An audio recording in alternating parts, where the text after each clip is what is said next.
Jayadaba Phule emerged as a crucial advocate for social reforms in 19th-century India. He challenged caste discrimination and tirelessly promoted education for all, with a particular focus on women and Dalits. Phule founded the Satyashadhak Samaj, an organization dedicated to liberating oppressed classes from superstition and Brahmanical authority, thereby fostering social equality. This initiative played a key role in advancing social reform. Among his notable initiatives was the establishment of the first women's school and the advocacy for widow remarriage. These efforts significantly propelled women's rights and education within a patriarchal framework, directly challenging traditional norms.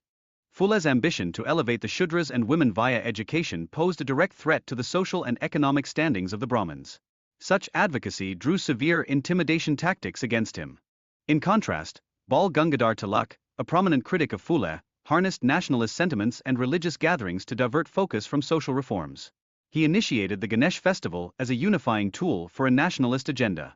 Moreover, Tilak employed his newspapers to disseminate negative portrayals of Phule, attempting to label him as an ally of British interests. Nevertheless, Phule's influence among the populace continued to expand. Conversely, Tilak regarded the caste system as an integral element of Indian society, believing its dismantling would weaken nationalism and societal stability.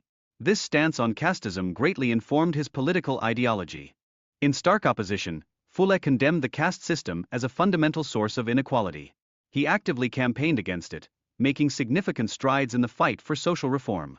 Phule leveled criticism at Brahmins for entrenched caste divisions that benefited them, revealing the detrimental ramifications for society as a whole.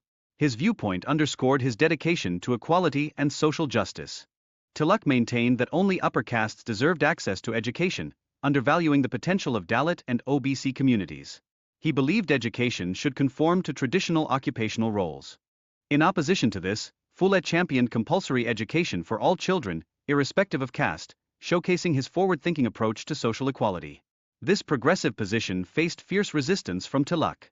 Tilak's staunch opposition to women's education further obstructed girls' progress.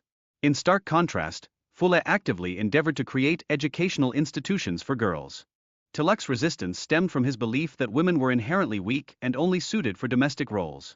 This perspective was prominently featured in his publication, The Maratha.